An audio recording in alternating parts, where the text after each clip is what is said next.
I got it. If you right click when you're in gallery view, if you right click somewhere, it shows you the hide non-visual participant.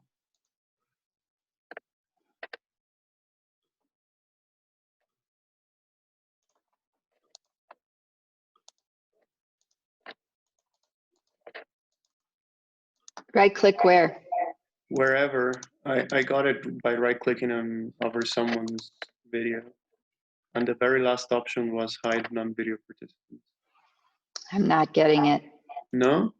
No, but that's because I'm on a Mac. Maybe it's different. Yeah, or maybe because I'm the host also, I don't know. Okay.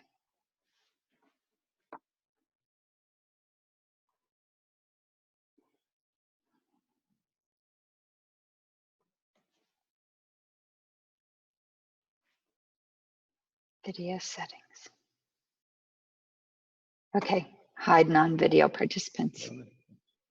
We found it. It was in settings for us. Great. Okay.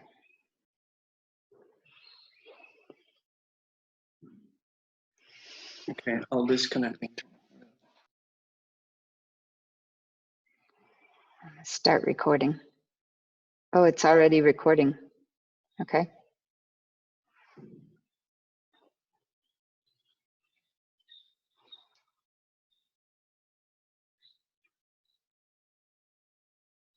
All right.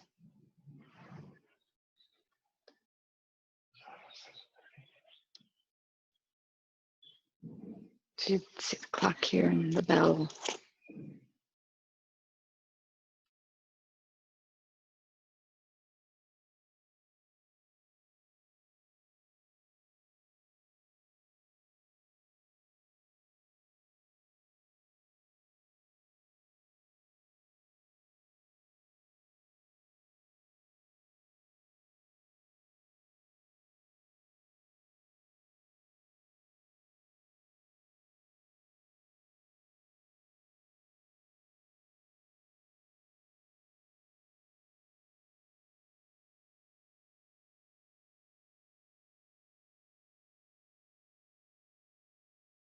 Could you send the wheel of life line? Yes.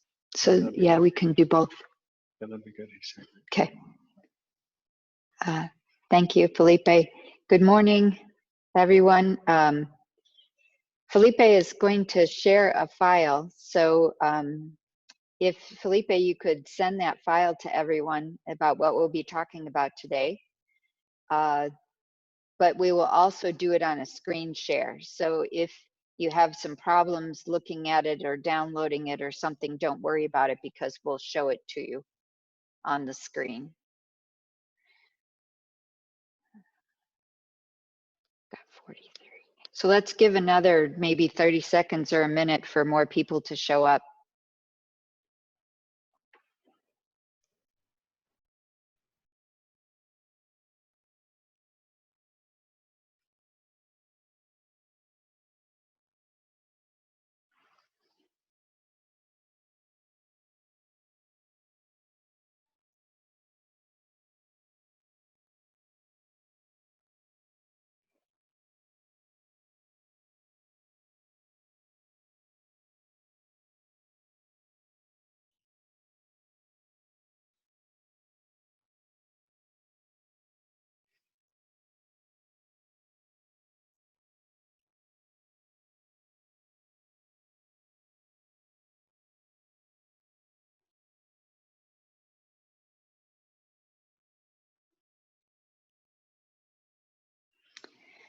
Okay, let's get started, and people will still be arriving while we're doing this, but I want to introduce to you today we have a guest teacher. So this is Venerable Legtsok, who's going to sit in front of the computer in just a moment. And he studies down in Sarajay, which is one of the big monasteries in South India. And so we're very pleased for him to come, and he's going to talk about the 12 links of dependent origination. So for those of you who are still arriving, you should see in your chat a file that Felipe has sent you, and you can open up that file. But if you can't open it, don't worry about it because we're going to share it on the screen as well. So I'm going to step aside and let Venerable Legtsok take over.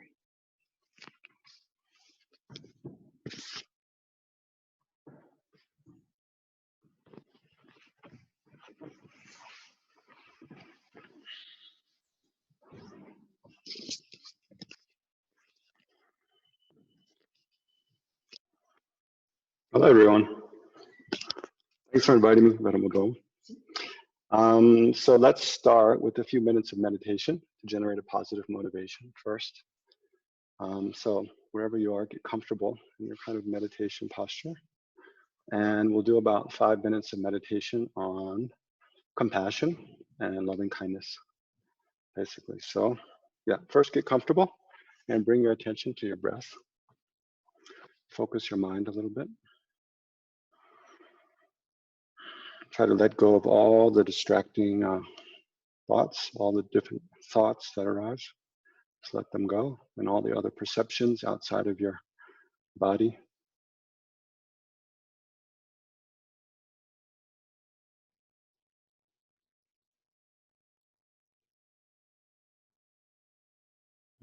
So just bring your attention to your breath. Just observe your breathing and any other perception that arises. Simply let it go and bring your attention back to your breath.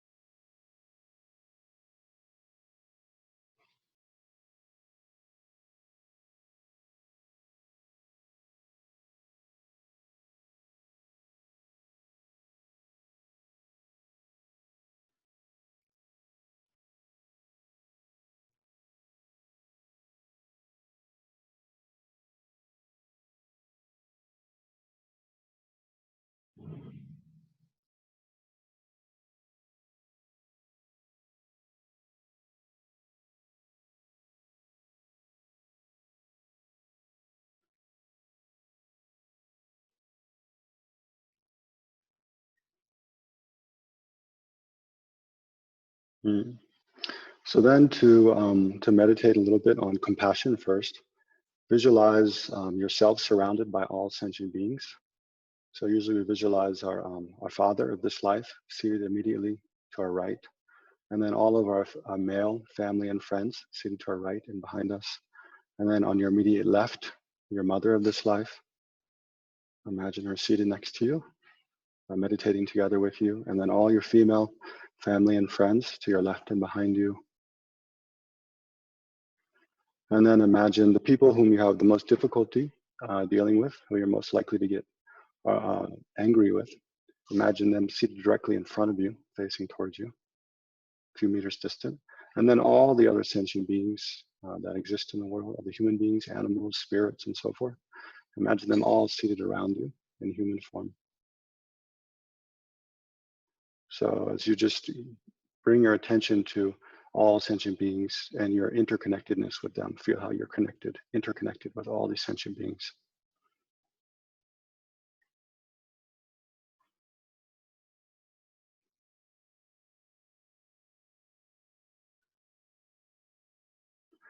And briefly just reflect how they're all exactly the same as oneself in wanting happiness, wishing to have happiness, and wishing to be free from suffering.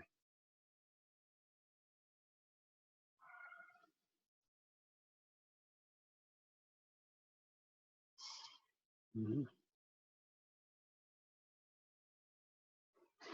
So then to meditate on compassion, basically compassion is observing the suffering of oneself or the suffering of other sentient beings, another person or animal or so forth. And being aware of that, having empathy, feeling a sense of connection and understanding of the suffering they experience, and then having the wish that they be free from that somehow. That the wish for oneself to be free from suffering is compassion for oneself. And the wish for others to be free from suffering is compassion for others. So we don't have much time now. So start with oneself and observe some difficulties, some problems, some suffering you experience, whether it's sadness or worry about finances or worry about another friend. Wish for yourself to be free from that suffering.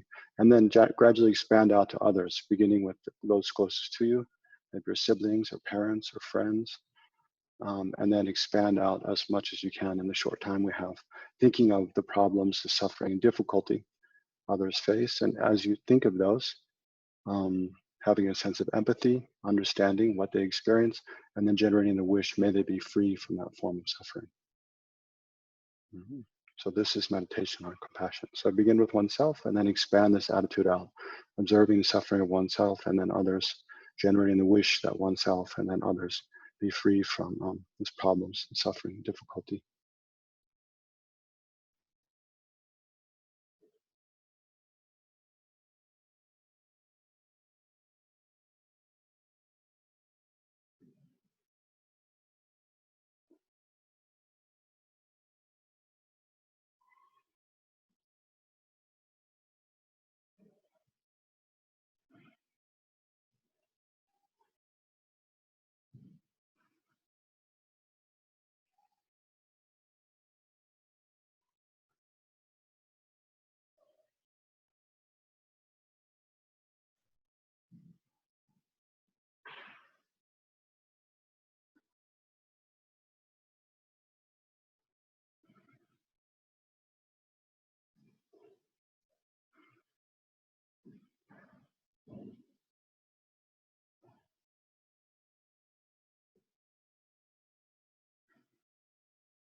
So then especially connecting this attitude of compassion, wishing for oneself and others to be free from every form of suffering.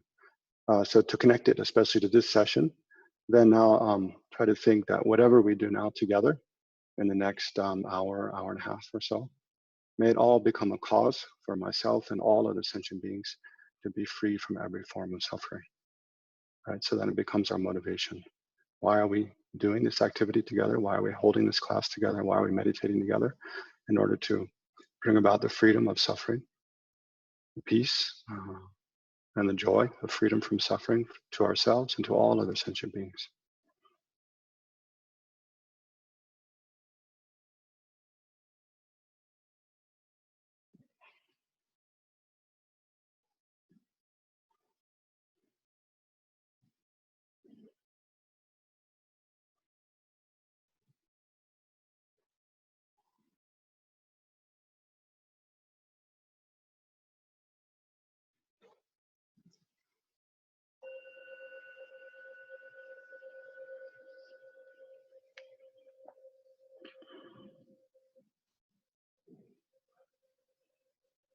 So gradually arise from your your meditation.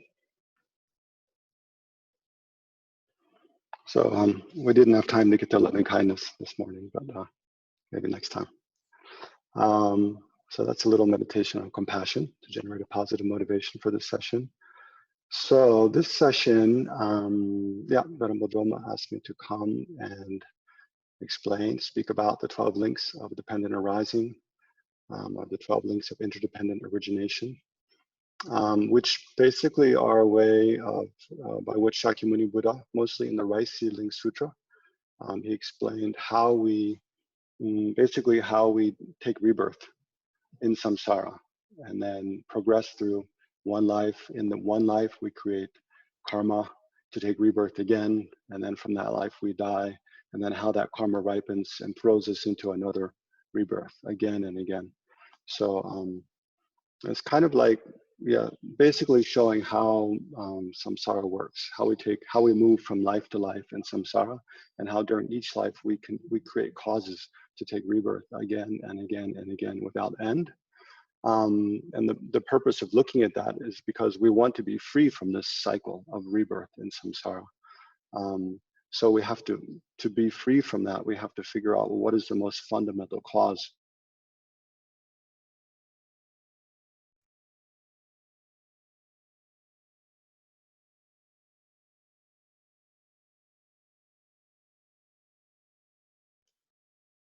We lost you on your microphone, Venerable Legtsok. Maybe the headphones got disconnected.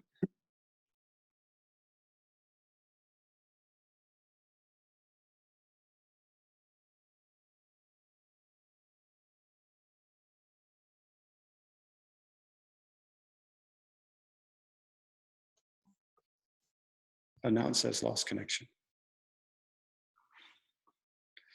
No, you're, Is it the connection or the? no, it was my starting my AirPods. Oh. Sorry.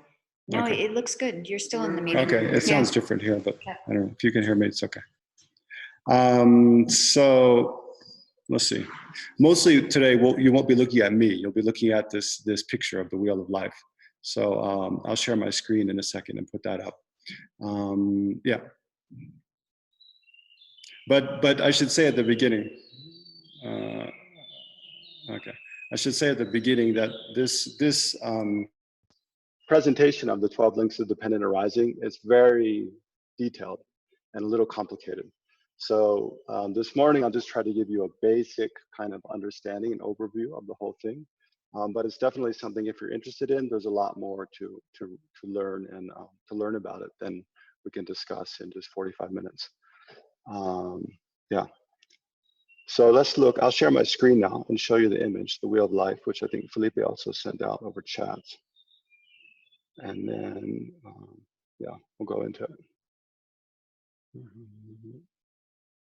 Okay, there it is, the Wheel of Life. So this image actually was, how do you say? Commissioned by the Buddha. So during Shakyamuni Buddha's lifetime, it said to his two main disciples, Shariputra and Ananda, through the force of their psychic powers, they could travel to other realms in samsara, and then they would come back and explain to human beings how we die and take rebirth in other realms. Sometimes as animals, sometimes in hell, sometimes as gods or demigods, sometimes as spirits. And then how we create karma to take rebirth in the different realms. So I think Venerable Drolma has explained that process somewhat in the different realms to you, which you can see here. I don't know, you can see my cursor out, right? So you should be able to see my screen. So these are the 5 or 6 different realms depicted here where we take rebirth. So at the bottom there is the hells. These are the lower realms. It's in the lower half of the circle, right? So of the lower realms, the 3 lower realms, the best is the animal realm, which we can actually see, of course. And then the worst is the hell realm. And kind of somewhere in between that is this hungry ghost realm. Yeah. And then there's 2 or 3 upper realms. So human realm is an upper realm because we take rebirth there through the force of virtuous karma. So we know the human realm well. And then this is the God realm. And the God realm can be divided into 2, an upper one, the gods, and then a lower one, sort of weaker or less prosperous, kind of less endowed with less qualities. They're called demigods, asuras. So that's there. So these are the realms where we take rebirth. It's depicted there. And then what we're going to talk about mainly today is around the outer, the perimeter. These are 12 links of dependent arising all around the rim of the circle. So that's what we'll talk about today mostly. But the explanation will begin here at the center. So at the center is depicted. Actually, I wanted to begin the explanation with a verse from a very famous prayer in Tibetan Buddhism. It's from the Lama Chopa Lamrim prayer. So he's basically this verse is praying to generate the wish to be free from samsara. And in order to do that, to generate the wisdom, understanding how samsara works, right? So that's what we're working on here today. So let me just read this verse. It says, oftentimes samsara is described like a great ocean, right? And we're like someone who's lost at sea. It's like we're someone who's, sailing through the ocean and fallen off our ship and just floating around the sea and not sure like when we're ever going to be able to reach shore. And for how long we'll have to endure the suffering of just being lost at sea. So samsara is described like that. So it says, violently tossed amidst the waves of karma and delusions, plagued by the many sea monsters of the 3 kinds of suffering. I seek your blessings to develop an intense longing to be liberated from this infinite and frightening great ocean of existence, or ocean of samsara. So yeah, basically, so what is samsara? Basically, it's the continuum of rebirth through the force of karma and afflictive emotions, which are the cause of karma, right? So we're going to look at that, all the aspects of that process. So we start here in the center, with these three animals, you see. So these three animals represent, it's called the three poisons, or the three root afflictions. It means the three afflictive emotions, or the three distorted attitudes, distorted concepts or emotions, which cause us, which cause all the suffering that we experience in life, from rebirth to sickness, old age, death, relationship problems, depression, loneliness, self-doubt. All the problems we experience all arise from these three root afflictions, root poisons. So see, there's a bird here. I'm not sure what kind of bird exactly. Sometimes depicted as a rooster. Here it's a kind of pigeon. So this represents attachment, right? Craving, attachment. So attachment, I think, Venerable Drolma explained earlier, so I won't. Basically, it's when we see an object as attractive, we exaggerate the ability of that object to give us satisfaction and pleasure, and then we crave it in a way that it's difficult to pull our attention away from it. So we develop, grasping and craving, longing to be possessed or have or not be separated from the object. So this bird represents attachment. Then the snake here represents anger. So anger is when we see an object, ourselves or another person or an inanimate object, as very unpleasant, unattractive, and we long to be separated from it or destroy it, or get it out of our life, out of existence. We want to be completely separated from it. So this represents anger and attachment. The bird, attachment; snake, anger. And you see the tail of the two animals is in the mouth of the third animal, the pig. So pig here represents ignorance. So why are the tails of those two animals in the mouth of the pig? Because it represents that anger and attachment arise from ignorance. So here, when we talk about ignorance, we're not just talking about not knowing something, I don't know the year when all of you were born, right? So that's a kind of ignorance. So not knowing when you were born, not knowing when's the date when someone's born. But that's not the kind of ignorance we're talking about here, just not knowing something. And we're not talking about knowing something other than something else that's unrelated, but rather this ignorance we're talking about here is actually a mind that grasps. Actually, there's different kinds of ignorance we're talking about here, but the main one is talking about the mind that grasps at inherent existence, right? So it means grasping at ourselves, the person, ourselves, as existing in a way that we actually don't, right? We exaggerate the reality or the objectivity of our existence. So we think, basically, I'm sure Venerable Drolma has talked about in other sessions, but we think that we exist in a much more concrete, substantial way than we actually do. Basically, we think that we exist independent of any parts, independent of any causes and conditions, and separately or independently from our own concepts. There's some kind of just from the object's own side, from our own side, just inherently we have this substantial existence.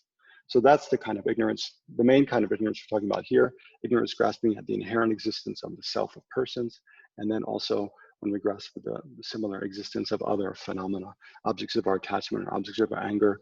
Like, for example, our favorite food, usually when we sit down to eat it, we think it's delicious from the side of the food. That deliciousness of, say, like pizza, for example, some kind of pepperoni pizza, for example. We think it's delicious in and of its own right, apart from my opinions, apart from my concepts. But actually other people, they might, especially like vegetarian, they'd be totally disgusted by pepperoni pizza, right? So in their view, it's not delicious at all. So that shows clearly that the deliciousness of the pizza is not from the side of the object, but rather it's a projection of our mind, right? So we can also see with relation to other people. Some people we deem as very attractive, appealing, and it seems like they're really attractive in and of their own right, from their own side, apart from our concepts. But we can also see that's not true. So the meditation Felipe will lead today at the end of the session will mostly deal with this, how attachment and anger arise from ignorance, and if that's really true. Because this is it's like the most fundamental thing that the Buddha taught, right? If you remember at the beginning of this, this course, Venerable Drolma taught a little bit about the history of Buddhism. So probably talked about the life of Shakyamuni Buddha. So remember in Shakyamuni Buddha's life, when he was a prince, Siddhartha, he saw, these four times he famously went out of the kingdom and saw the suffering of old age, Well, first, the suffering of sickness. Saw people suffering from sickness, so which we can see so much now. Every day we look at the news and see so many people suffering from sickness, especially who? Especially the aged, right? Those are more elderly and have underlying symptoms. So then saw the suffering of old age, and then the suffering of death. You know, every day we hear about how many people have died from coronavirus. So these are three fundamental sufferings. Of course, there's so many others. But Prince Siddhartha's main, and then the fourth thing you saw was a mendicant, a renunciate, a meditator, someone who spent their life, you know, on seeking, traveling on the spiritual path, trying to practice, use their life in such a way that they can find a state of permanent freedom from suffering. So then Siddhartha, of course, he's sparked to know, well, is that really possible, right? Is it really possible to find a state of freedom from all forms of suffering? So then he, you know, left the palace and went on his quest, first going to different teachers and then analyzing his own experience. So the conclusion he came to is, yes, it is possible to be free from suffering. Why? Because all suffering arises from one fundamental cause, here represented as the pig, from ignorance, from a fundamental misapprehension of the way ourselves and all phenomena exist. So because rebirth, old age, you know, death, all the dissatisfying experiences that we have, because they all arise from one fundamental cause, then, and that cause is a mistaken way of perceiving things, a mistaken way of apprehending the way things exist, because it's a kind of ignorance. Then if we generate the mind of wisdom, which eliminates that,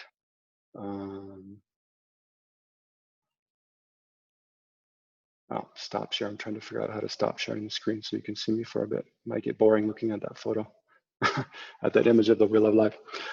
So because all suffering arises from this one fundamental cause of ignorance, then if we learn how to eliminate that with wisdom, by learning how things actually exist, how we actually exist, how other phenomena actually exist, then we can eliminate that ignorance, and then we can eliminate all the suffering that arises from that fundamental cause, ignorance. Okay, so now I'll jump back to this image, the wheel of life. So that's what's depicted here, how attachment and anger arise from ignorance. It's a very difficult question. I mean, we need to push back and challenge that. Is that really true, that our attachment and our anger arise from ignorance or not, arise from this kind of grasping at itself or not? So that's what we'll meditate on today. So then the next thing, you see the next wheel out is this dark and white side. So this represents karma. You see on the dark side how there's these three kind of beings going down. So again, this represents the 6 realms. Animal, there's an animal, hungry ghost, and a hell being. So it's representing how through the force of creating negative karma, then we take rebirth in the lower realms and you know, states of more where we experience more and more suffering. And then the white side represents virtuous karma. So it's representing how when we do, you know, basically try to not harm others and benefit others as much as we can, how we create, you know, positive karma and take rebirth as human being, as demigods, and as gods and god realms. All right, so that's talking about karma. So then we get to finally the main topic for today, which is the 12 links, right? So they begin up here, just like a little after 12 o'clock, 12:10. So this is the link of ignorance. Maybe I should say also first, just before we look at, so this is also called the 12 links dependent origination. So usually when His Holiness Dalai Lama teaches about Buddhism, he teaches that the two main, you know, if you want to understand Buddhist teachings, you can subsume all into two main points. One is the view of the wisdom of dependent origination, dependent arising, how all phenomena are dependently arising. And there's all different kinds of dependently arising. There's different kinds of dependent origination, right? Things exist in dependence upon causes and conditions, like you can see in the plant world, the animal world, how all physical things arise. It's very easy to see how our bodies arise in dependence upon causes and conditions. For example, the sperm and the egg of our parents are fundamental causes of our bodies. The seeds, you know, plants drop on the ground, and then from those sprouts grow. The causes of plants. So physical things is very easy to see. So there's dependence upon causes and conditions, but also all of our mental phenomena exist in dependence upon causes and conditions. And then there's existence and dependence upon parts, right? Everything you can possibly think of is composed of parts. Again, physical things is easy to see, mental things, permanent things is a little more difficult, but everything is just independence upon parts. And then third kind of dependent origination, the most subtle, is dependence upon concepts and mental imputation. Everything that exists in dependence upon mental imputation. So one nice example of that is like letters in the alphabet. You can see exist independence upon concepts, because when you're a child and you're first learning the alphabet of any language, then when you first see the symbol that represents a certain sound or letter, you don't know what that symbol is. It's just a shape to you. But gradually you learn that it represents this kind of sound, and it's this letter. And then later, when you see that symbol, it doesn't appear to you as if you're just labeling, like say the letter M, as if you're just labeling M on these 3 lines, or how many, 4 lines arranged in a certain way. It appears like the M exists from that side. So that's another kind of ignorance. So basically, if we want to understand the fundamental view of Buddhism is dependent arising, that nothing exists inherently in and of its own right, independent of other things, but everything exists dependently, interdependently. And then the second main point is compassion, right? Don't harm others and benefit others as much as we can. So here we're focusing on the wisdom side, and especially this form of dependent origination, which is explaining how we take rebirth in samsara. So I've probably already taken up too much time with the introduction to this and other things. So let's look at the 12 links now, or you can also call the 12 factors. They're actually, in Tibetan, they're labeled each like, one factor of dependent origination. So we start here with ignorance. So this is, I'll try to zoom in a little bit now and move it to the center. Okay. I should say also before we start, see this kind of monster. There's this wheel held in the claws and the fangs of this kind of monster. It's Mara. This represents the Lord of Death. So it represents that wherever we are, however we exist in samsara, inevitably death will come. Right? But the good news, of course, is that this whole kind of existence arises from ignorance. So if we eliminate ignorance, then we eliminate this whole process of rebirth, and we achieve nirvana, which is outside. So you can see there's the Buddha. He's achieved nirvana, liberation from samsara. So he's outside of this whole cycle and not subject to birth and death, to the force of afflictive emotions and karma. All right, so let's start with ignorance here. So the ignorance here is represented by a blind man. So just like, a blind person, they can't see where they're going. Then ignorance doesn't see, just like we don't see how we create karma. As long as we haven't learned about, we don't know about, we can't see how we create karma, and we can't see how we take rebirth after death. We don't know how that process works. So that's the whole point of this explanation, to eliminate that ignorance. All right, so through the force of ignorance, because not knowing how things actually exist, and then grasping at inherent existent self. So when we grasp at an inherently existent self, it creates this strong duality between self and other. And then the other, we divide into things that appear attractive to us and things that appear unattractive to us. The things that are attractive, we grasp at with attachment. Things that are unattractive, we generate aversion towards, and then anger. So then we engage in actions based on this ignorance, attachment, and anger. We engage in actions of the body, speech, and mind in relation to others, and then thereby we create karma. Karma basically is intentional action. So the second link is the link of, it's called actually the link of compositional factor. It's called a compositional factor, but basically it's karma. And from among the different kinds of karma, it's throwing karma. Right? So that means the karma which has the force to propel us into a rebirth, right? Propel us into another rebirth. So the symbolism here is a potter. See, he's potting containers. So like that, every time we create this powerful throwing karma, which we create, every day, all the time, we create karmas. So throwing karma is a complete karma in that we intend to do an action with a certain, virtuous or non-virtuous motivation. Then we actually do the action, we complete it, and then we rejoice in it. Right? So then we create basically a throwing karma. So the pots are like different containers. So basically a karma is like an intentional action. It creates it's like a sort of seed, which has the potential to produce a future rebirth. So now, see, minimize this. Okay. Then the next, so through the force of ignorance, basically we give rise to attachment and anger, and then through those afflicted emotions, we create karma. Then that karma becomes a seed, and it rides on our mental continuum. You know, it abides in our mind stream, which goes from life to life. So in our mind stream now, we have countless seeds of past karmas we created. So at the time of death, it's very difficult to say what kind of karma is going to ripen. So this third link is the link of consciousness. So it's the stream of consciousness which goes from life to life, just like a monkey swings from tree to tree. So the symbolism here is a monkey going from one tree to another. So our consciousness is like that, going from one life to the next, carrying the seeds of karma. So the first three links, actually I wanted to divide up for this presentation, divide up these 12 links of dependent arising into 4 groups. Well, into basically there's 2 different groups of cause and effect, right? So there's, the first group of cause and effect, these first 3, ignorance, compositional factors, and consciousness are called the projecting causes.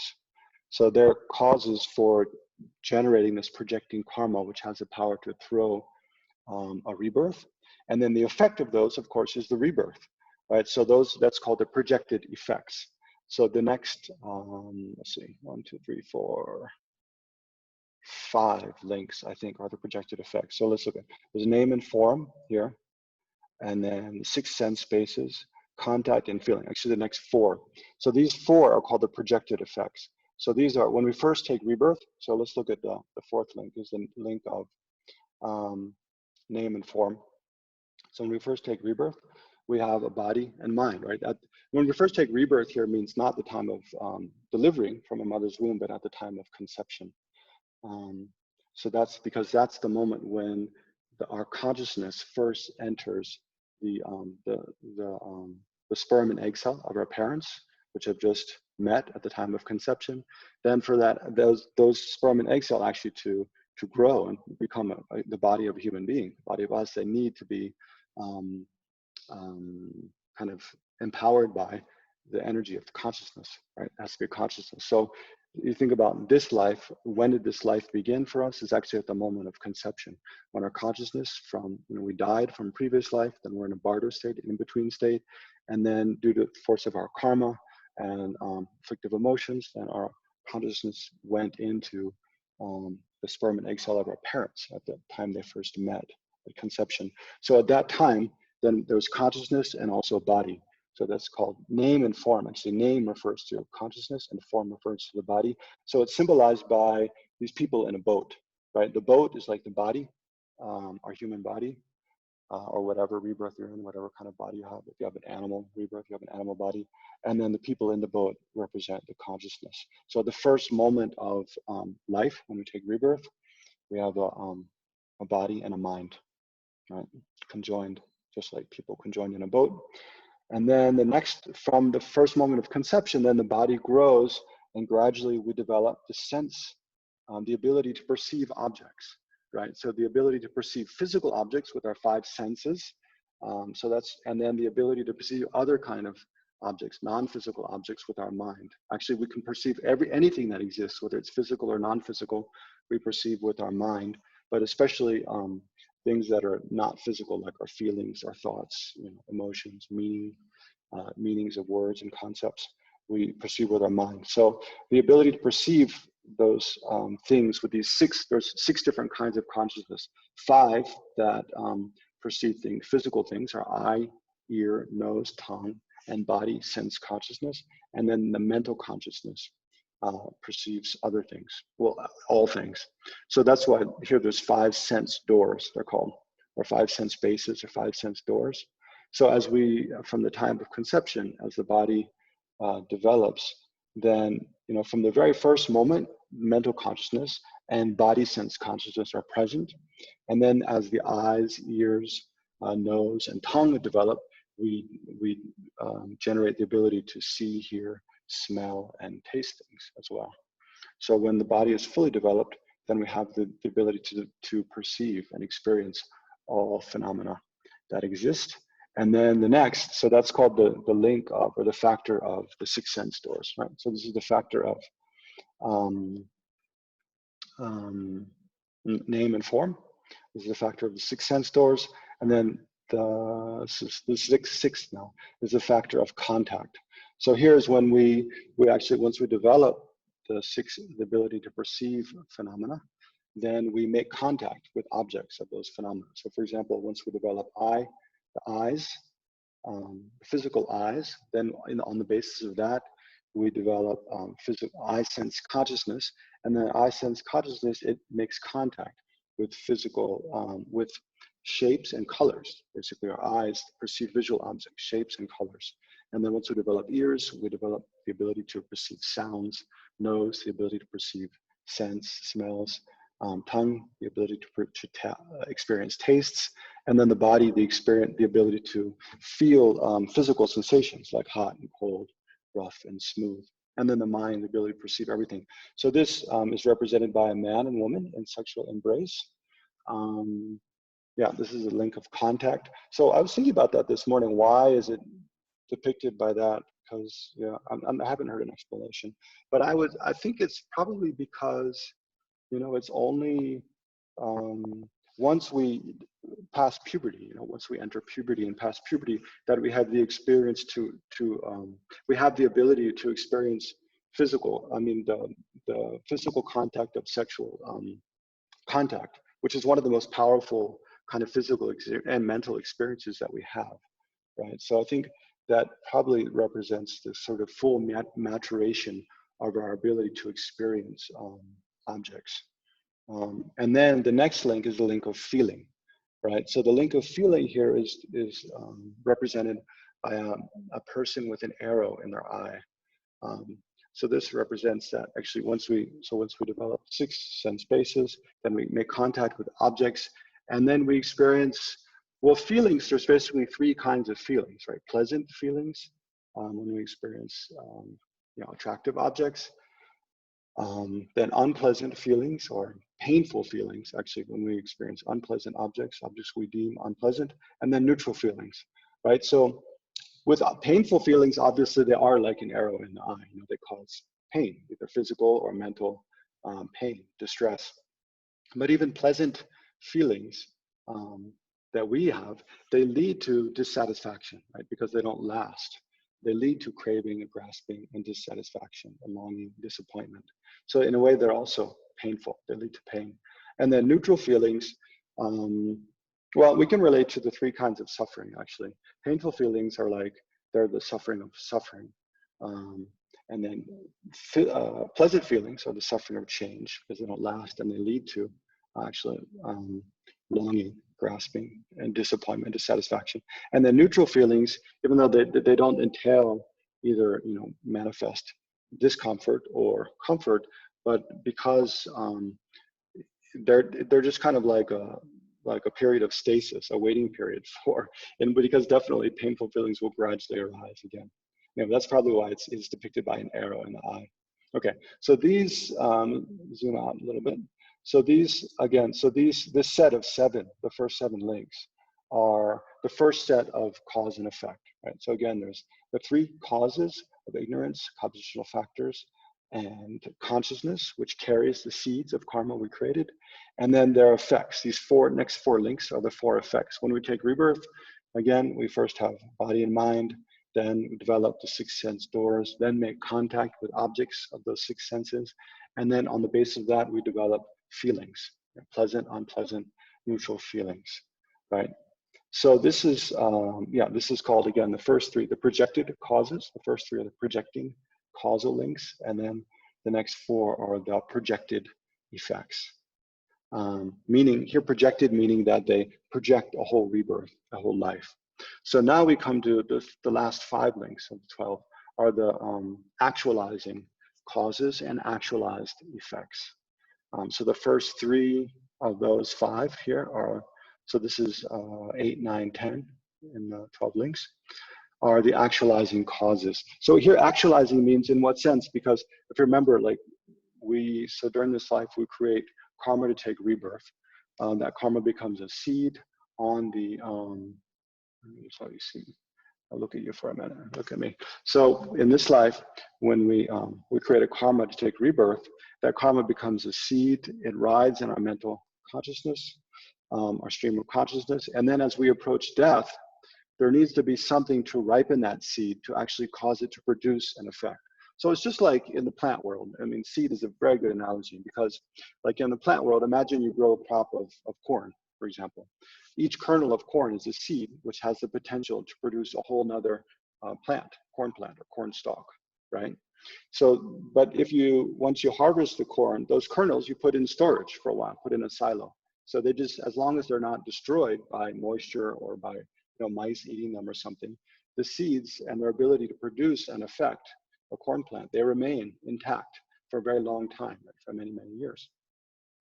For example, I think in Sweden, they have the International Seed Storage Facility or something where they have seeds of all different species, varieties of plants around the world in cold storage. Because if you keep them in cold storage, they last for a very, very, very long time. So our karmic seeds that we create are like that. They're seeds in our mental continuum, and they just move from life to life. But for those seeds to actually produce an effect, which means to produce a whole rebirth, a whole life, they need certain conditions to cause them to ripen. So just like, again, like a seed, for it to produce a sprout and then produce a plant, it needs other conditions. So what conditions? Moisture, warmth, nourishment of soil and minerals in the soil and so forth. Right, so the projecting causes are like producing the seed, and then the projected effects are the effect of that seed, like the plant that grows. But then how does it actually happen? It needs actualizing causes, right? So that's what the next set of links we're going to look at is. So these actualizing causes here are like the seeds, like the moisture and the warmth. And the nourishment of the soil that ripens the seed. They're called contributing factors.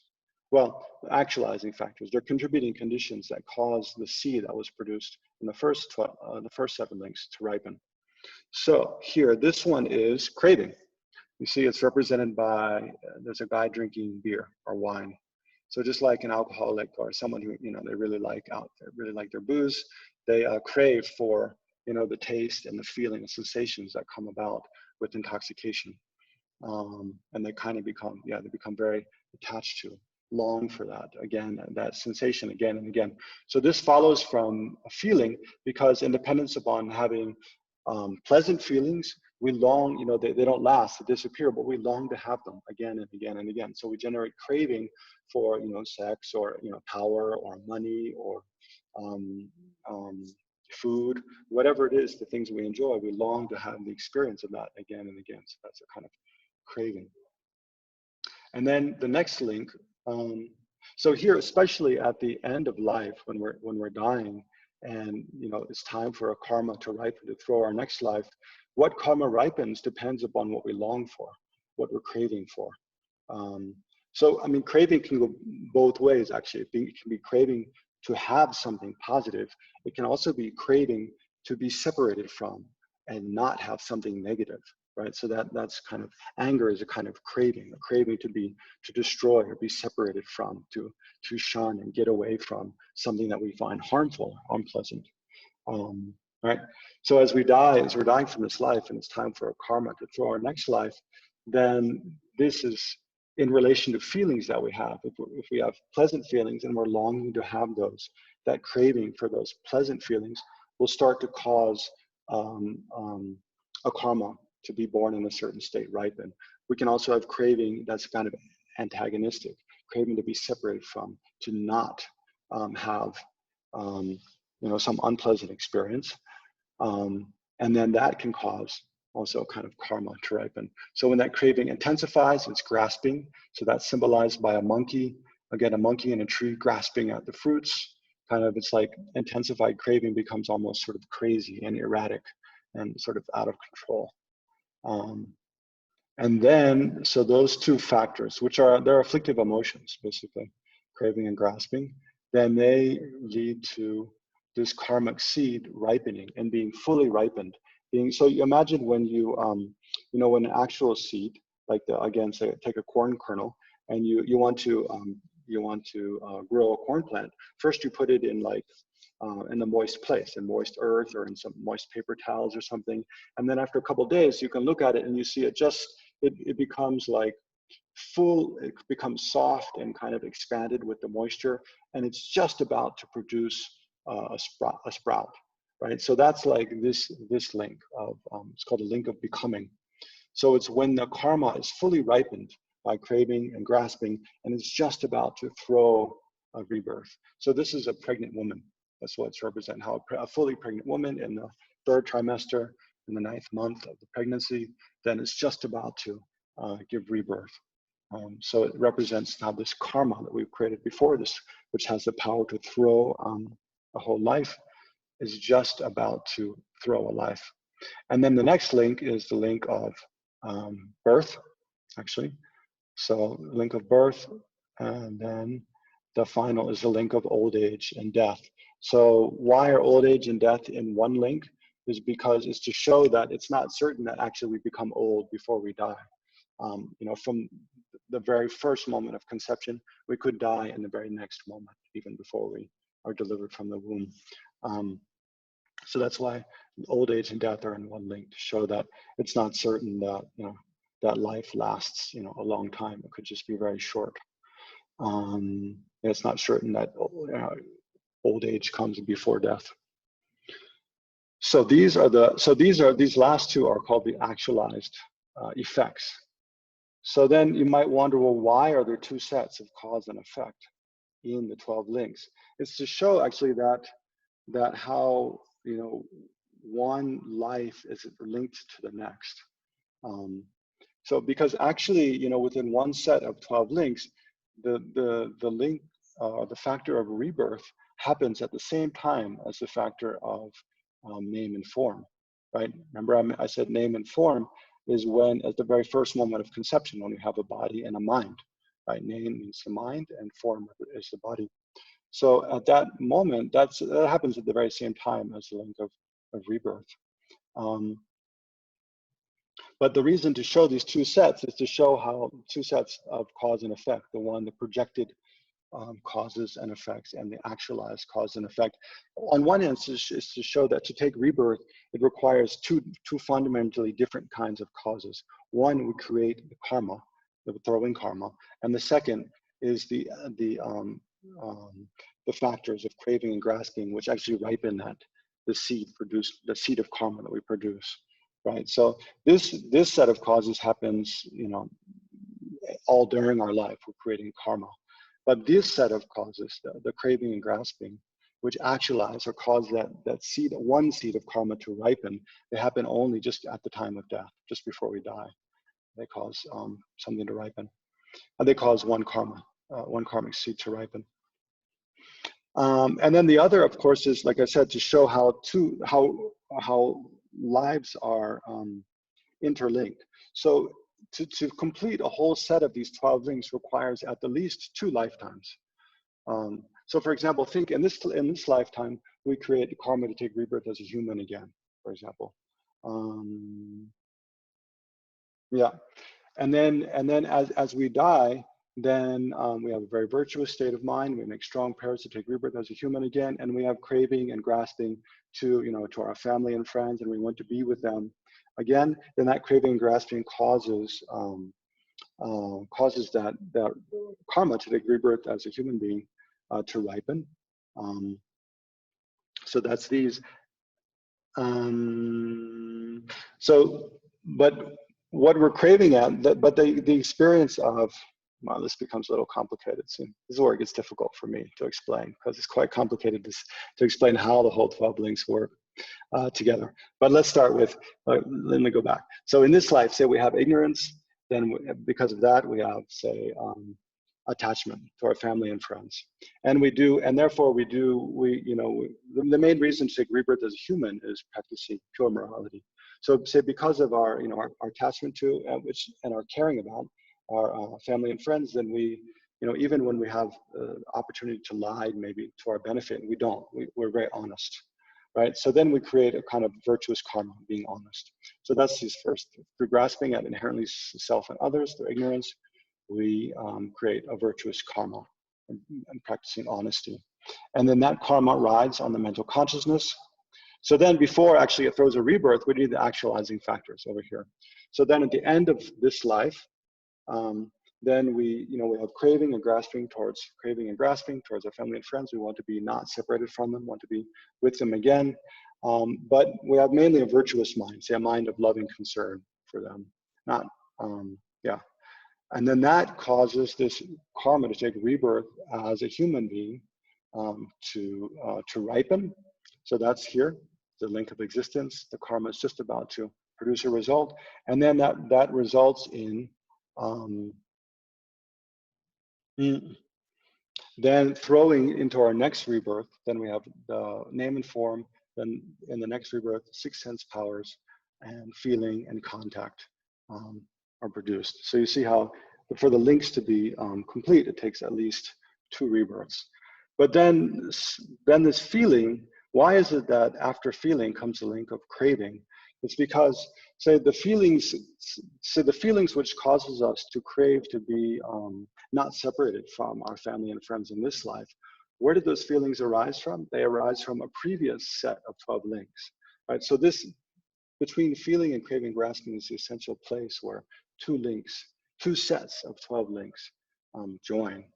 And so we have, pleasant feelings experience with the people we love in this life that causes us to generate craving, grasping, to be with them, from life to life. And then when we take rebirth in the next life, again, we have feelings, pleasant feelings, unpleasant feelings. And again, it causes some kind of craving, grasping to arise, to have some kind of existence. So yeah, we're out of time now to explain, but in short, that's kind of basically how it works. So I'm sure you have a lot of questions. So I'll stop my explanation here and hear what questions you have and try to answer your questions. So Felipe? Please write down your questions in the chat. So we're not having many questions yet. Please let us know your questions about the topic. What are your questions? Okay, give me 1 sec. Okay.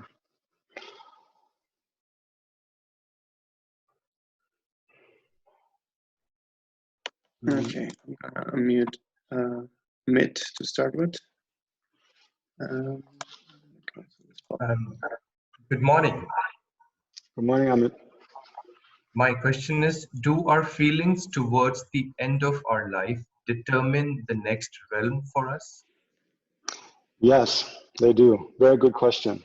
The experience of how we die is extremely important because, the state of mind, the attitude and thoughts and feelings that we have at the end of our life, they do determine what kind of karma ripens. Because we've created all kinds of karma in past lives and in this life.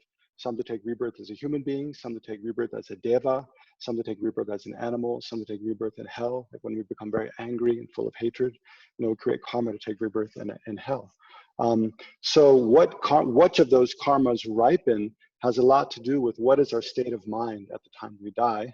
And that has a lot to do with what kind of feelings we experience and how we react to those feelings, right? So it's not the case that necessarily if we have unpleasant feelings that we react to those in a negative way. So that's something we need to work on, in our own spiritual practice, is how we react to, different feelings we have. That's what we try to generate, is kind of equanimity towards all feelings that we have, or use mind training to generate positive discrimination towards all kinds of feelings that we have. But yeah, that's one reason when we die, I mean, when other people that we know are dying, it's really important to try to make them as comfortable as possible and try to help them have a positive state of mind that's not full of fear and worry and stuff, but rather is accepting of the situation. So that's another reason to think about death now and prepare ourselves for the experience of dying, because it's definitely going to happen and we don't know when it's going to happen. And if when it does happen, we're full of, we haven't made any preparation for it, and we're full of anxiety and fear and resentment, then it causes a lot of negative states of mind to arise, which easily causes negative karma to ripen. But rather, if we generate a more kind of accepting attitude about the fact of, death, now, then when it happens, we can be accepting and have a mind that's more concerned about, those around us, and, rejoicing in all the good fortune that we had in this life. And then have positive feelings, positive thoughts and emotions arise. And then naturally that will cause positive karma to ripen and will cause us to take good rebirth. So then we must get into the habit of living our life in such a way that we always have positive feelings arising out of our natural experiences, whether we are alone or we are with family members, as we go through the life cycle until death, so that by the time the end comes, we are attuned to live that life with those set of positive feelings, which will automatically lead us to the next virtual cycle. Is that Well attachment?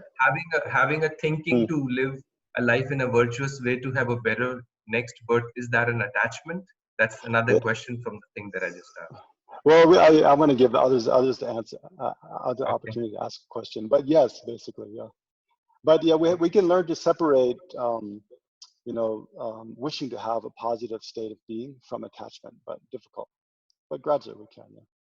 Okay, other questions? Thank you. Okay, there's a very simple one from Ayush. You can now ask your question. Hello. Hi, Ayush. Hello. Hello. Hi. I need to learn on this wheel of life in more detail. Can you suggest some resources for this? Yes, I brought one here. I'm going to advertise Lama Tsongkhapa. You see the statue behind me? Is the statue of Lama Tsongkhapa behind me? So this is the best resource. The Great Treatise on the Stages of the Path to Enlightenment, or the Lamrim Chemo, is known as by Lama Tsongkhapa. It's 3 volumes. This is volume 1. So it has the most succinct, clear presentation of the Wheel of Life. But there's a whole genre of texts called Lamrim texts. Maybe Lamrim. Yeah, maybe Felipe can write in the chat. But most Lamrims, they'll present the 12 links of dependent arising. Also, if you can look online, there'll be a good presentation by Alexander Berzin, Thupten Chodron. Maybe Felipe, can you type in the chat? Alexander Berzin has a whole big website. He'll have the presentation of the 12 links. Study Buddhism, right? Chodron, I think, has one. Yeah. Yeah, I'll write it out right now. Other questions? Oh, hi, Steve. Okay, and I'll move on to a meeting in their Otherwise, we'll break out into discussion groups in just a second. Oh, okay. Yeah. Good morning, Venerable. Good morning. My question is that do the conditions of the conception also affect that what kind of karma we had in the previous birth? My question is probably, I don't know whether it is controversial or not, I don't know. But the thing is that in Hinduism, it is said that Lord Shiva and Parvati had a certain kind of conditions under which they gave birth to their son. So, and it is always emphasized to have the kind of sex which is not based on the craving, or but we need to have a desire for the procreate. So when this the children born out of say the forceful sex or something, they have, is there something related to the previous karmas we have?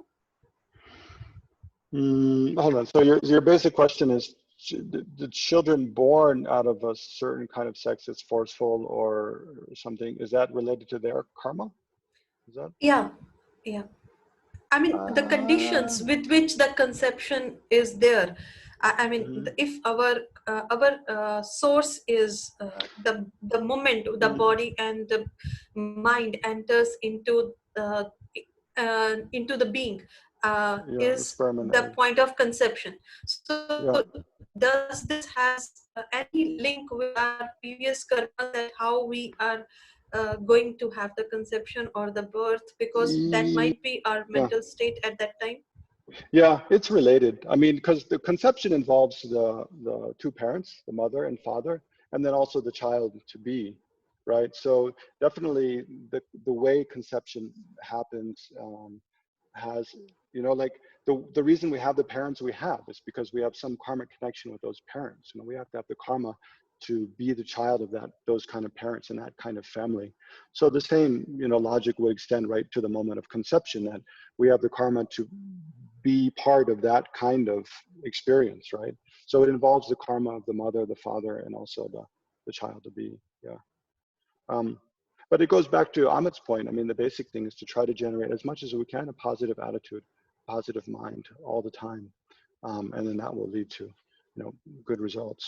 And then, you know, when we see other people, you know, so many people are born into very unfortunate circumstances. Like now in this time of lockdown coronavirus, there's a big concern about domestic violence, right? Because so many people, you know, why are born into a family where, you know, for whatever reason, the mother and father have very, you know, a lot of animosity, or they deal with their problems by, you know, through violence. Usually it's the male against the female, right? So, but the children born into that kind of family, it's also, you know, their karma. You know, if we could well have been born. It's not like we don't have the karma to be born in that kind of experience, but just in this life, we were very fortunate that karma didn't ripen. So then it's important to not generate sort of uncaring, or like, okay, whatever, that's just their luck. But rather, when we see that, to generate real concern and real compassion, and wish that, pray that, you know, somehow we can contribute towards their being free from that kind of experience in this life or next life. Okay, all our time for question and answer is over. So I think we'll break out into discussion group now. Felipe? Thank you so much. Okay, you're welcome. Yep, so I'll break out into 25 groups. And So for 10 minutes, now. you guys can discuss these things with each other. So what should be the topic of the, I'm going to mute everyone again, sorry. I would suggest anger and attachment arise from ignorance, but you can also discuss, any questions you have about how we create karma and then take rebirth, and then in the successive rebirth again create karma to take rebirth again. Right. There's a lot of questions. Yeah, now I'm muting everyone again. Okay, 59 again.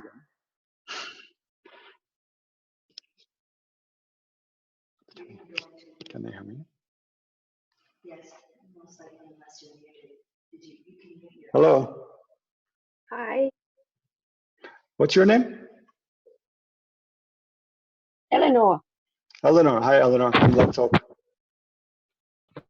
Is it just, I think it's maybe only us two in this group. Yeah, I can hear you. Yeah. Okay. Who else is with us? Well, I don't know. Maybe no one. Where are you, Eleanor? Oh, I'm in New Zealand. New Zealand. I see Lama Yeshi behind you. Very nice. Hi. Yes. And a few others. Yeah. Oh, yeah? Okay. I'm going to take my ears out. Can you hear me? Yeah, I can hear you well. Yeah. Hang on. I'm taking out my ears because I can't hear. Okay. Can you hear me?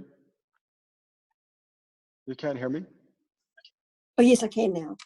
Okay. I just took my ears out. Yeah. Okay. Yeah, that's okay. I have to say that a lot of that was above my head. I'm feeling very tired because I was awake last night listening to another one from Tushita, and it was about midnight. So I'm very tired. So it was hard for me to kind of, but I have got books, and I've got the Lamrim books, and the steps on the graduated path. So I'll look it up and I'll read more about it when my head's a little bit less tired. Yeah. So what do you think about rebirth? Do you think rebirth I do. exists? I believe in rebirth. Yes, I do. Yeah, I do. Yeah. It's been a big journey for me because I come from a Judeo-Christian Christian background, Mm-hmm. you know, Oh, me and but too. I know that even in, can you hear me? Yeah. Yeah, I can hear you. Yeah. Yeah, even in Christianity, there were prior to, I think it was the 3rd or 4th century, they believed in reincarnation, you know, so True. it's not something True. that's new, you know, Mm-hmm. it's, and I do believe in it, and I think, well, you know, it's becoming clearer and clearer for me as I kind of get towards the end of my life, you know, Mm-hmm. like preparing for, you know, my next life, really. You know, like practicing Tonglen, by doing meditations on death and death and dying, you know. And my background for years as a registered nurse is working with death and dying, Oh, you know. right. So, Excellent. yeah. Yeah. And that I found it's been a very big privilege, really, you know, to work with people during that time. So, yeah, I do believe in Yeah, can I ask you? reincarnation. Because I think it's true with people who work with the dying, they get a lot of insight into how actually people die that most of us don't know about. So Yeah. I wonder, as a nurse, did you see, you know, when people are dying, did you see that people die in very different ways? Does it seem Yes, to have to do with the state absolutely. of mind? Yeah, to people who died, you know, I have to say that those who died, those that were fearful of death, are mostly those who had deep religious convictions, Oh, really? mostly from, you know, Catholicism, you know, that had a lot of guilt, you know, and fear around hell and, you know, punishment and those sorts of things, you know. And then I've seen the most beautiful deaths. The one death that stayed with me for many, it's always stayed with me, was a 5-year-old boy, you know, and he was born with he wasn't going to live long, you know, and his parents, I called them in just before midnight because I could see that he wasn't going to live for much longer. And they both came in and they stayed one on either side of the child and held him. And after he died, you know, it was a really beautiful, peaceful death. And after he died, I saw at the foot of his bed a little Buddha just sitting on the bedpost. Oh, wow. At the end of the bed. It was like this little Buddha, you know, and he looked so beautiful and peaceful, you know. And Buddhism wasn't a huge part of my life then, but you know, yeah, I told his parents that, you know, and as a thank you, they gave me some wind chimes, you know, cool. which I could put in, and I've still got those wind chimes. And But can I ask you, when you saw the Buddha, was it like you saw with your eyes, or more like you saw with your mind?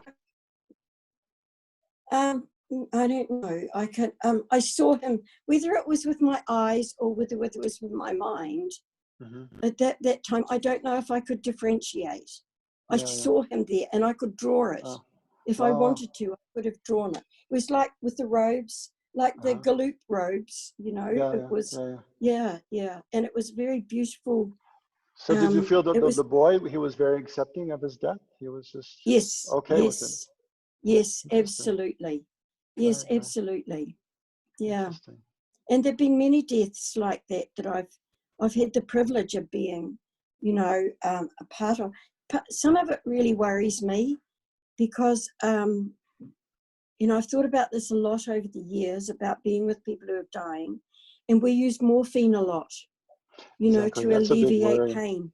Yeah, and I didn't worry me initially, but over the years I've thought about that and thought, how many people have I actually pushed over the edge? You know what I mean? Pushed into death, into dying, before they were actually ready. Right. But I would be more concerned about the morphine. How do you think it affects the state of the mind? Because it seems like it makes the mind unclear and dull and more maybe can't control as much. Is that true, you think? Or how does the morphine affect intent the mind? behind it, the intent behind it is pain relief. You know, so that the person can be comfortable. And there are other drugs that are used at the same time, you know, but I do think, when I die, I don't want morphine. I would rather feel my pain. I was wondering about that. Yeah. Yeah. You would rather just I would die rather feel naturally. my pain. Yeah. I'm not going to feel bad and guilty about it. I used to, but I'm not going to anymore, because I did what I did with the knowledge and understanding that I had at that time. Right, you know, so right. that was different. That And was with a the different intention to time. benefit the patient. I mean, you want to help Yeah, the patient, absolutely. not suffer. Yeah. Are you still there? I'm not sure how long this lasts. It'll kick you back when it's done. It should give you a warning that says a few seconds left. No, there's no warning. Can you still hear me, Eleanor? I think maybe the line is just weak. Yeah, it's a little. Hi, Eleanor. Sorry, I think our connection. Gone. I'm back now. Are you there? Yeah, I'm here now. Can you hear me? Hello, hello. Oh, that's it. Yeah. Okay, sorry, the connection cut out. Yeah, just dropped. The other interesting thing is I did my thesis on a woman who died of cancer, and I walked in partnership with her. And you know, she was sexually abused by her father from the age of preschool, right up to the age of 12. When I met her, she was the most angry woman I'd ever met, and I didn't think I could work with her because her anger was so palpable. Anyway, I got supervision and I worked with her, and we worked for 18 months together. And she said to me when I first, 6 months down the track, because we gave it a 3-month trial, you know, to see if we could work together. Was she in the hospital or something? Yeah, but I also practiced as a counselor. So she was a private client. And then she said that she'd never felt peace inside, ever felt peaceful inside. And yet her last words to me before she died, in that last week of her life, her last words were, "I feel peaceful inside." Oh, wow. Wonderful. Yeah, it was the most amazing gift. Well, that's a great service you gave to her. Yeah, it was a gift. So, you know, and her family, I'm still in touch with her family now, which is really lovely. You know, really? And, Wow. Yeah. Yeah, so thank you, because I really didn't know how I was going to talk because a lot of it seemed to be well over my head. Yeah, like I said, I mean, it's a lot to explain in just 45 minutes. It's far too much. To get your head around it. But it's really good to know more in detail, like how we create karma, you know, how we create the causes to take a kind of future life, because then it gives the power in our hands to be able to. Yeah, you keep use cutting out. Yeah.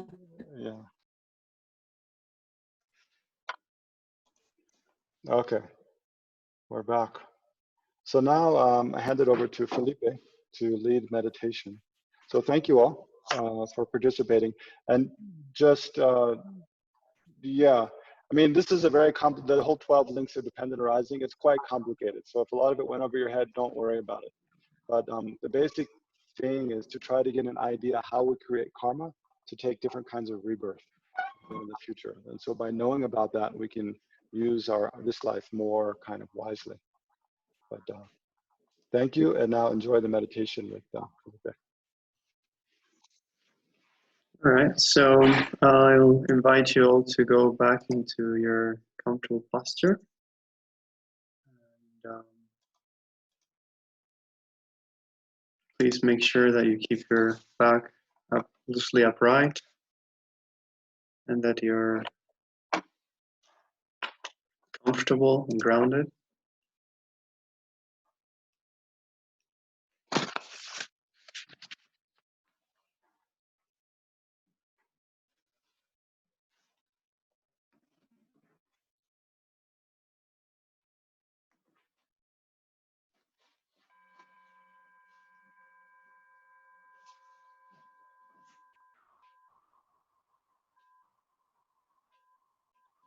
So first, give yourself a moment to settle down, to become again grounded and stable.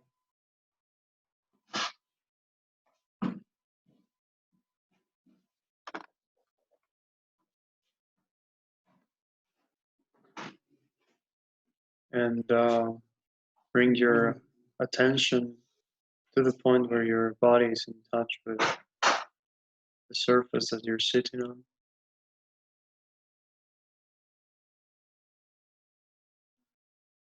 taking deep breaths. So opportunity to settle down, to let go of any tension.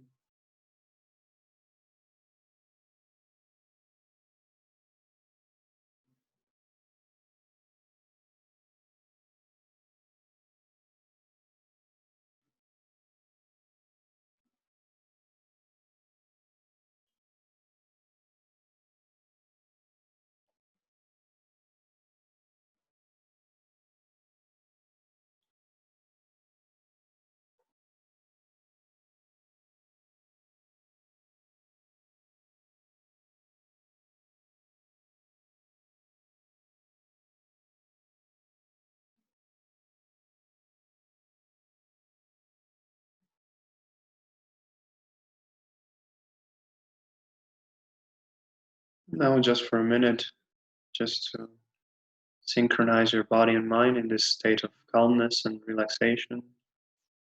Just bring your attention to the breath, wherever it manifests in the body.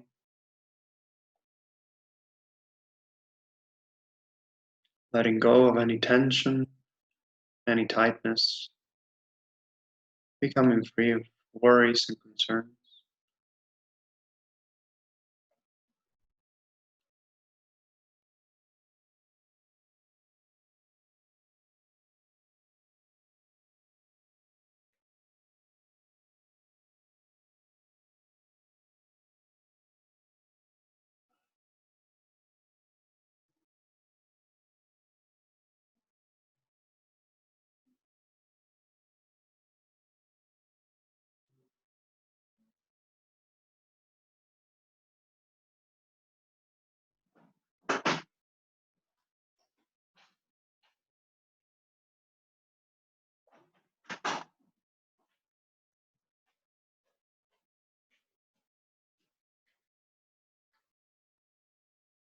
And now letting go of observing the breath, bringing your mind into a space of contemplation. We start this meditation by recalling an episode or a situation where you got angry, perhaps when someone insulted you, blamed you for something you didn't do, a situation that was difficult and where anger arose.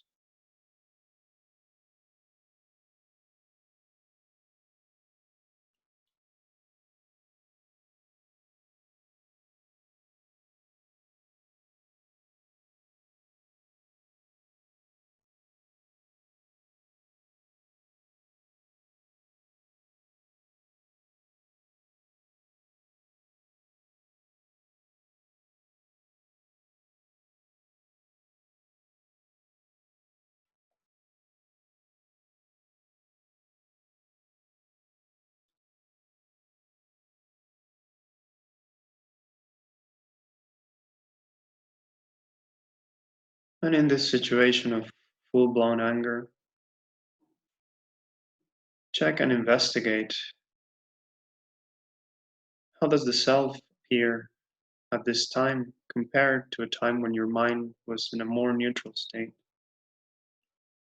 Really check if having been insulted or criticized makes you have a sense of a self which is so solid, so obviously there.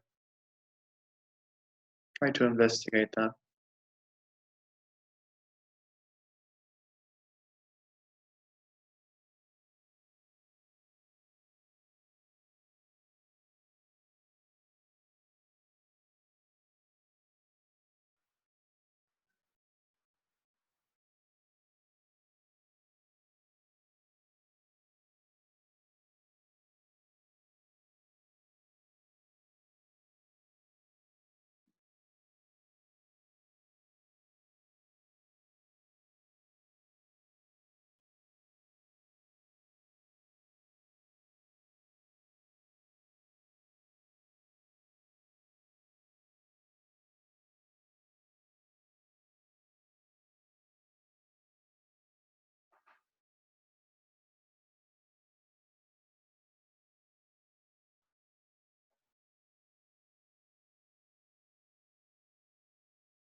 And you can investigate the causal relationship between the ignorance and the anger. Is it true that this mistaken sense of self precedes and actually gives rise to the anger?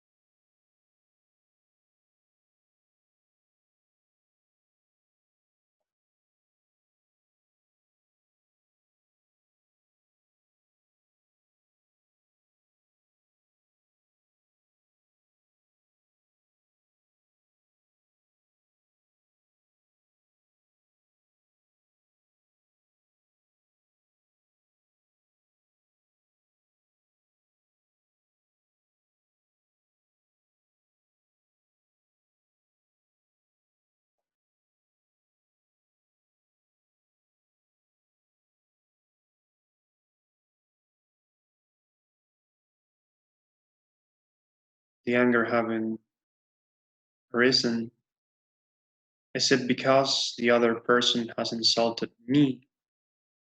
This very strong sense that there's a me that was insulted.